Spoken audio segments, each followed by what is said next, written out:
エコモマイ。このチャンネルではフラのこと、ハワイのこと、福井県福井市にある私たちのスタジオのことなどを楽しくお伝えしています。ハワイの文化や精神について一人でも多くの方に興味を持っていただけると嬉しいです。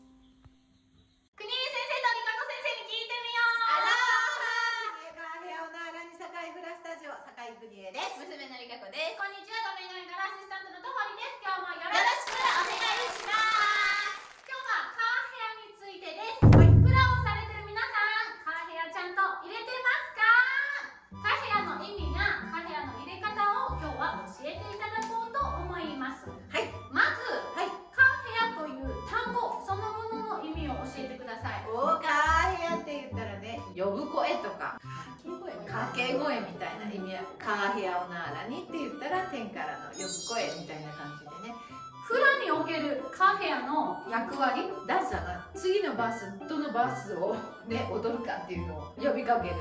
もともとはフラ自体はカヒコから始まっていて、組むとダンサーと掛け合いをしながらやっていく部分も多かったので、このダンサーが何を踊るか、メレのどの部分を自分が今から踊りますっていうのを伝えるために、その段落の最初の一部分を言うっていうのが一応カヒコになってますね。長く言ったりもしますけどね。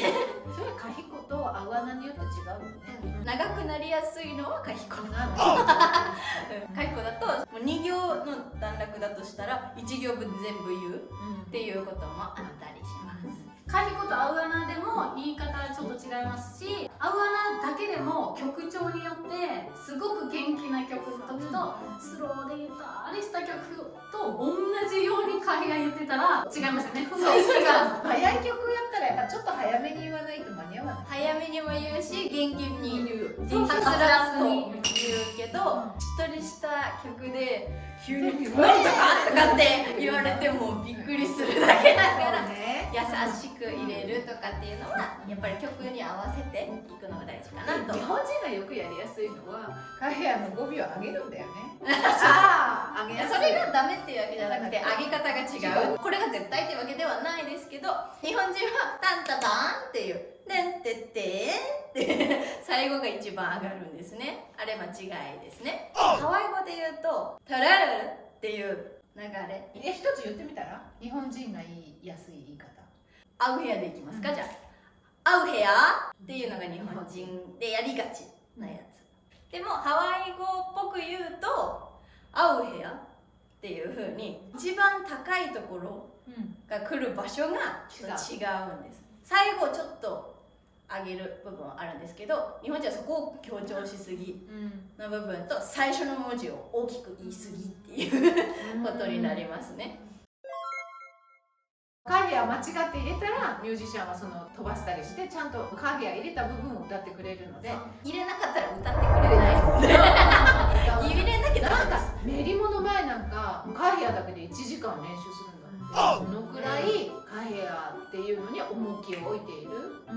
発音も難しかったり間違えがちなこともありますけど、区切る部分がそう不思議なところで切れて言っちゃうとそう難しいんですけど、それはなんか一番大事なのは大事な単語を言えてるかっていう。一番最初の一単語を言えばいいというわけではないんですよね。そしたら「ま」とか「へか」とか「け」「お」とかになっちゃうから、それはまたおかしい。でもまあ最初だけでもいい。プワナとかプワナっていう単語に意味がしっかりありますよね。アウヘアとかはどこっていう意味が。でも「ま」とか「か」とか「く」とかも私のっていう意味だったりするので、そこで止めちゃうと私の何みたいな。区切るところはその部分の中でも一番大事な単語が入っているところまで。これらを踏まえて一度実演をしていただきたいと思います。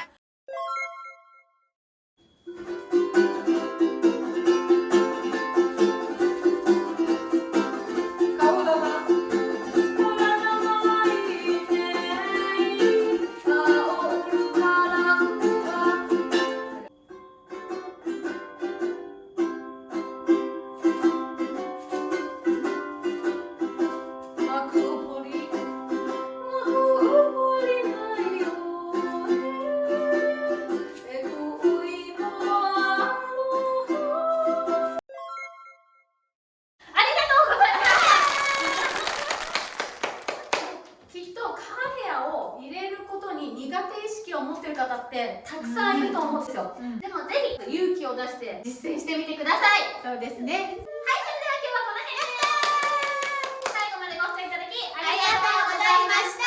チャンネル登録ポチ、グッドボタンポチ、どうぞよろしくお願いします。またお会いしましょう。今日は皆さんにお知らせがあります。今年15周年を迎えました。そして6月4日日曜日に15周年の記念の発表会放映をさせていただくこととなりました。イエーイ。場所はハートピアハルレの大ホールの方でさせていただきます。今回はアラトリオさんとカヘアラミさんの2つのバンドをお迎えして全曲生バンドということでフラをお届けしたいと思います。チケットがですね、大人が税込み4400円、お子さんが税込み2200円となりますので、全席自由です。お買い求めの方法につきましては下の方の概要欄の方にリンクを貼ってございますので、ぜひアクセスしていただけたら嬉しいなと思います。たくさんの方に見ていただけるように今から一生懸命練習頑張ります。みんな頑張ってます。